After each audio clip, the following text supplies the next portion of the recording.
Hi again. Today we're going to talk about a really important subject in my mind, and that is the subject of self respect and boundaries. I feel that these are important topics because when we are not protecting our self respect and our boundaries, I think we end up living in a perpetual state of anxiety.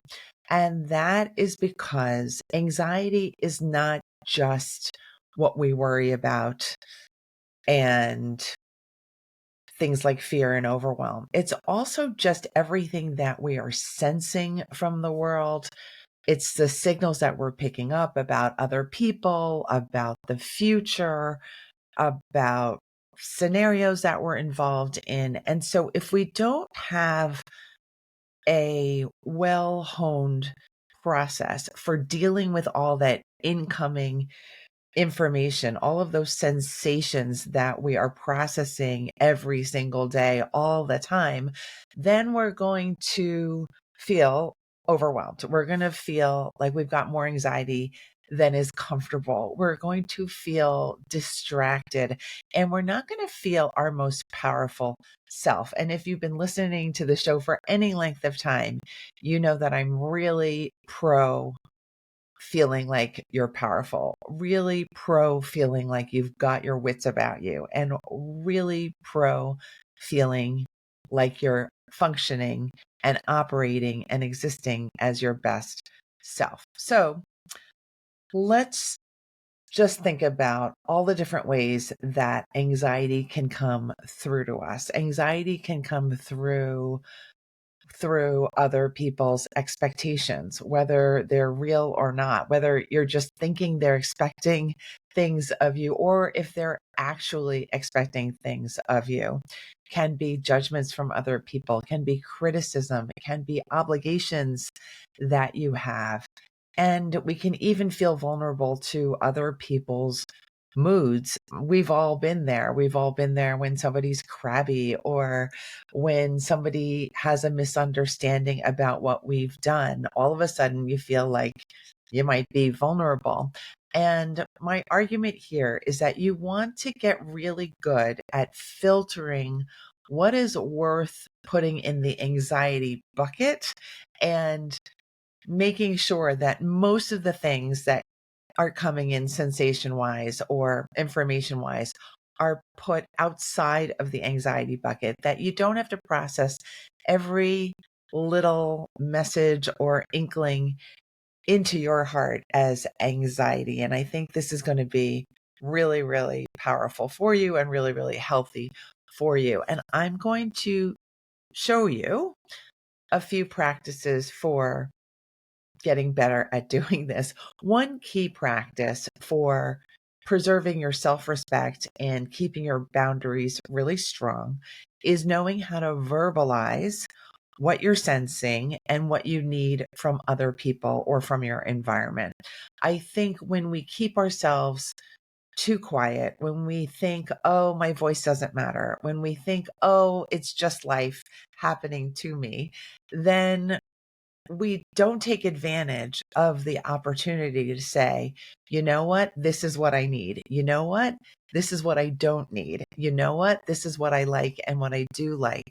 And whether it's in a conversation or at work or even at an appointment that you might have with a medical professional or someone like that, these are just all opportunities for you to use your voice, represent yourself, tell the other people or the other person what you need, and then come away from the interaction with less anxiety, with more of a sense that you have represented yourself and that you are taken care of by yourself and by other people and that you are safe.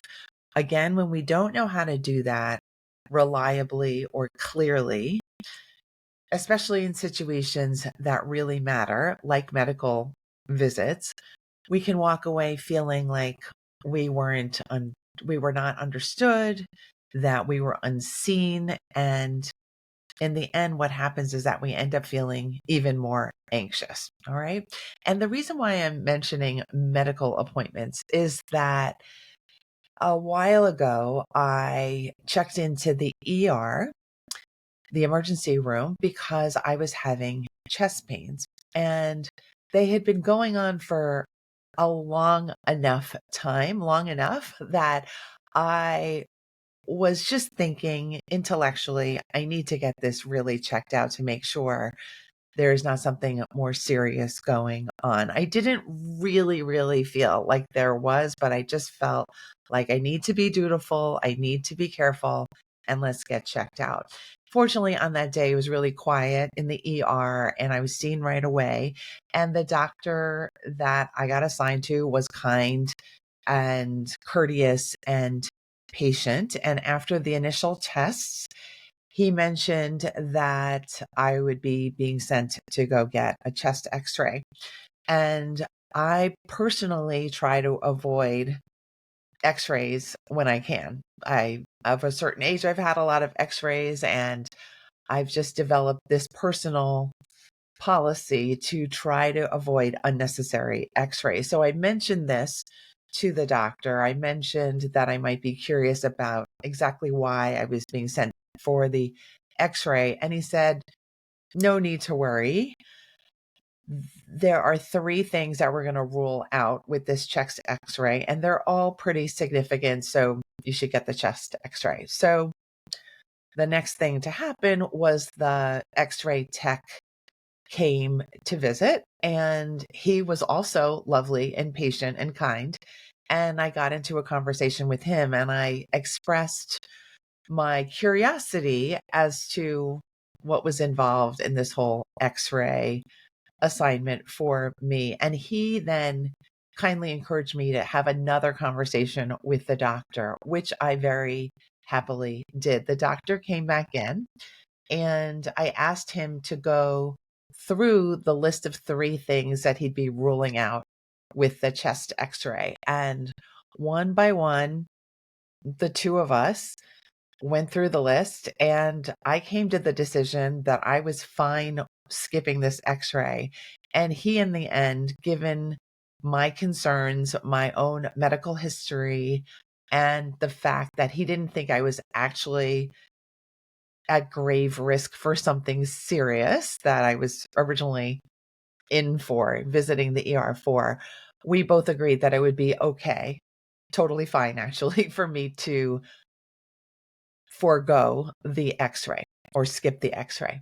And this, by the way, is not medical advice for you. I really want to make sure you're clear about that. You should always follow the guidance of your health professionals as you need to, but also be aware of your own unique situation. So decide to have conversations with the doctor or the nurse or whoever is taking care of you if you feel like you have a concern or a doubt or a wish to bypass or forego a certain examination or test.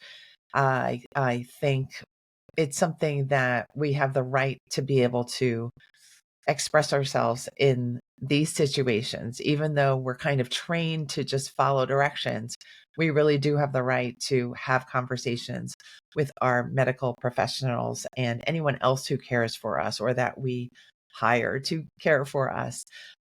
So that said, I want you to know that I was really comfortable with this situation. I was comfortable standing up for myself. I was comfortable representing myself because this isn't just some idea that I have. That x-ray would have been something that my body had to absorb, right? And uh, I think I was proud of myself for just getting to this point in my life where I know that I can represent myself in this firm, comfortable, non-anxious way, knowing that I always have the right to make my own decisions and gather any information I need to from other people to help me make my best decision for myself. And I'm sharing this with you so that you can think, what would it be like for me to have this kind of voice? If you don't already, I'm not assuming that you don't know how to do this for yourself, but if you feel nervous speaking to authority figures, if you feel like you just haven't had much practice standing up for yourself, this is your invitation to decide, you know what? It's best for me to start practicing these skills, to start sensing what I sense, but also taking action on that information. When I have the intuition that I'm not quite comfortable here, I'm going to try to voice that. I'm going to give words to that.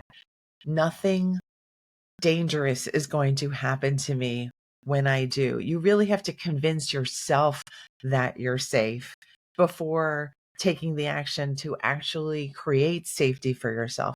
So often in our minds, we are thinking we are in danger by speaking up. And I just feel like that is training that some of us have, that really acts as a clamp on our voice. Like it's like a cover, or um, like a piece of tape over our mouths.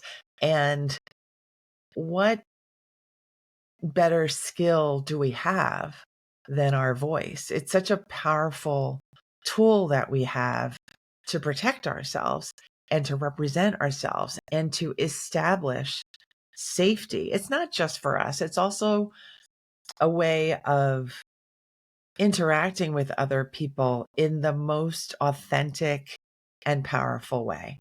When other people really understand what we need and what would make us feel safe and comfortable, I believe that improves the situation for both people involved.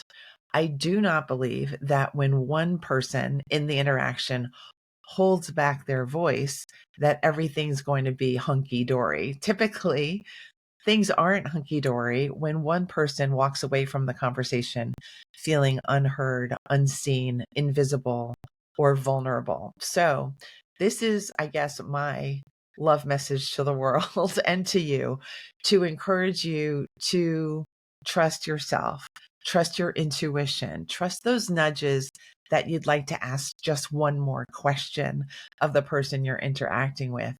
Be okay with feeling awkward in the beginning, because that's your pathway to finally feeling really safe, instead of just dealing with this anxiety inside your chest and not having any relief for it. And I think when you do this consistently and with confidence, time and time again, you're going to just get stronger and safer and more calm and more informed, and other people are going to know you better as well. And I think that is a beautiful picture to imagine. All right. Now I have another piece of this episode, which is connected to what I did in the last episode on affirmations waterfalls. That actually was a pretty popular episode. Many people requested the free download for the affirmations waterfall episode. And if you would like that free download, that was maketimeforsuccesspodcast.com/waterfall. In that episode, I described the power of listing a quite long list of affirmations so that you can overcome your negative thinking and your fear and elevate your mood through these affirmations, these powerful positive statements, so that you can feel like you can head to your goals without shrinking or hiding or moving backwards. You're actually going to keep strongly moving forward with the help of these affirmations and the support of the affirmations waterfall. And what I did, connected with this episode on self-respect and boundaries and speaking up, is I experimented with a new app that I learned of. It's called VoicePal. Again, it's VoicePal, one word, VoicePal. And what I did was I just spoke into my phone and into this app a few comments and ideas that I had for this episode, the ones that I just shared with you. But then I also asked the app, which is AI, essentially artificial intelligence, to create a list of affirmations to go with this topic of self respect and boundaries. The app used the ideas that I input through my voice messages to the app. So I'm going to open up the app and then read the list to you. Now I had it open, but I now need to go find it again. So I'll have you wait a second, but here it is. Okay. So here's a list of 13 affirmations and affirmations waterfall on the topics of respect and safety. So listen closely, because by listening to these affirmations, you're going to feel the effect of having lots of different affirmations, one after the other. 1, I am safe in representing myself. I trust that I am responsible for my own safety, and this belief opens doors to countless possibilities. 2, I recognize and honor my feelings. Whenever I feel a violation, frustration, or misunderstanding, I allow myself to pinpoint it, verbalize it, and address it with my energy. 3, I model self respect for others. By standing up for myself, I show others that I require respect, and I maintain my own self respect in the process. 4, I embrace conflict as an opportunity. I release the fear of escalating conflict and instead see it as a chance to practice navigating and resolving issues with confidence. 5, I trust that I am safe in every interaction. Knowing I am safe allows me to express myself fully and authentically without hesitation. 6, I set and protect my boundaries. I do not allow others to disregard my needs or step over my boundaries. My identity and safety are worth defending. 7, I practice standing up for myself in small ways, whether at the grocery store, with family, or with new people. I build the muscle of self representation through consistent practice. 8, my powerful voice does not diminish others. I understand that my voice is a tool for collaboration, negotiation, and mutual understanding, not a threat to others. 9, I believe in win-win interactions. Every conversation is an opportunity for both parties to feel respected and valued. I strive for outcomes where everyone wins. 10, I am resilient in my self-expression. If I overreact or defend myself too vehemently, I trust that I will survive and learn from the experience. I am growing stronger every day. 11, I am worthy of respect in every situation. No matter how small or large the infraction, I am deserving of respect and will stand up for myself with confidence. 12, I collaborate with others to create understanding. I navigate conversations with the goal of mutual respect and clarity, ensuring that both my voice and the voices of others are heard. 13, I am safe. I am strong. I am respected. I carry this belief with me in every interaction, knowing that I have the power to represent myself with dignity and grace. Now, I think that was a powerful example of how the affirmations waterfalls can feel. They make you feel so rock solid. They make you feel like you are indomitable. And that's the energy that I'd love for you to have whenever you're taking something big on, whenever you're moving throughout your day. Why not be filled up with this powerful, positive self respect, self belief, self trust, this knowing that it's all going to work out, it's going to work out well, and that you have some massive energy to share, some massive role to play in this beautiful outcome that you are expecting will happen because of your involvement. So let's go forward and decide we're going to practice self-respect. We're going to practice great boundaries. We're going to practice healthy communication. We're going to practice safe, empowered communication where everyone gets to win and everyone gets to be fully informed and fully engaged. It's going to be a wonderful outcome for all.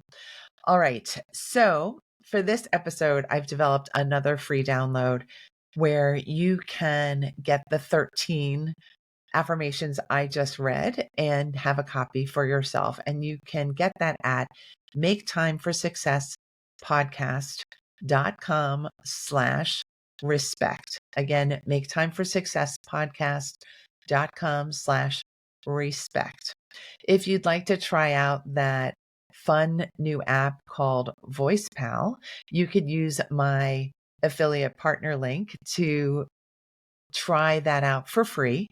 And you can get that by going to maketimeforsuccesspodcast.com/voicepal. And then finally, I just want to let you know that I'm joined next week on the show by the wonderful Rita Black, hypnotherapist and weight management coach, for a lovely conversation. This will be our third time speaking together on this show, and I just can't wait to share that episode with you. Have a wonderful week, and thanks for listening to this episode. I enjoyed talking with you. Bye.